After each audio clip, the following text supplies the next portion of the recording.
उत्तराखंड में ज़्यादा से ज़्यादा रोजगार के अवसर पैदा हों, इसको लेकर सरकारें कई योजनाओं पर काम करती हैं, लेकिन धरातल पर सरकारों के वो दावे हकीकत से कोसों दूर होते हैं। ये बात हम ऐसे ही नहीं कर रहे हैं, बल्कि सरकारी आंकड़े इसकी गवाही खुद दे रहे हैं। सेवा योजन कार्यालय के पिछले 5 सालों के आंकड़ों पर गौर करें तो प्रदेश में बीते 5 सालों के अंदर पंजीकृत बेरोजगारों का आंकड़ा 9 लाख के करीब पहुंच गया है, जिसमें से मात्र 17,000 युवाओं को ही रोजगार मिल पाया है। राज्य गठन के बाद से ही उत्तराखंड में रोजगार एक बड़ी समस्या रहा है। उत्तराखंड में युवाओं के पलायन का बड़ा कारण बेरोजगारी ही रहा है।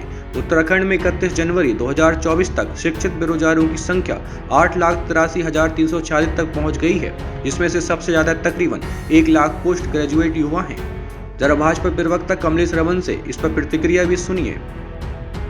पर हमें लगता है कि पूरे प्रदेश के अंदर तमाम युवाओं को और मातृशक्ति को स्वावलंबी बनाने के लिए, स्वरोजगार से जोड़ने के लिए धामी सरकार ने बहुत बेहतर काम किए हैं। चाहे इन्वेस्टर समिट के जरिए हमारे पहाड़ों तक रोजगार पहुंचाने की बात हो, तमाम जो हमारी यहाँ कंपनियां हैं, उद्योग लगाने की बात हो, वो युवाओं के लिए है ताकि इस प्रदेश का पलायन रुक सके। और इसी के लिए धामी सरकार आगे बढ़ कर के काम करी और युवाओं को आगे लाने का काम करी। आज ही मैंने दूसरे अखबार में भी पढ़ा है कि PCS की परीक्षाएं प्रत्येक वर्ष देने का काम सरकार कर रही है। युवाओं को सरकारी नौकरियों में जो महिलाओं को 30% 36 आरक्षण देने का काम किया, तो वो नौकरियां निकलेंगी और बाकायदा निकल भी रही है। पर वो कहां से आंकड़े आते हैं इसका मुझे नहीं मालूम, लेकिन सरकार बहुत बेहतरी के साथ में युवाओं को आगे बढ़ाने का काम कर रही है और प्रत्येक वर्ष जो नौकरियां निकलती हैं उसके आंकड़े आपके सामने नजर आएंगे। हम जिन आंकड़ों की बात कर रहे हैं वो सेवा नियोजन यानी एम्प्लॉयमेंट ऑफिस में अपना रजिस्ट्रेशन करवाया है। सेवा नियोजन कार्यालय में पंजीकरण न करने वाले युवाओं की संख्या भी ठीक ठाक मानी जाती है। यानी अगर बेरोजगारों की बात करें तो प्रदेश में सेवा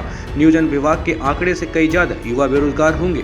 बेरोजगारी के इन आंकड़ों में मैदानी जिले सबसे आगे हैं। सबसे ज्यादा पंजीकृत बेरोजगार 1,21,628 देहरादून में हैं। वहीं दूसरे नंबर पर हरिद्वार है, जहां 1,13,110 पंजीकृत बेरोजगार हैं। तीसरे नंबर पर उधम सिंह नगर में 92,396 पंजीकृत बेरोजगार हैं।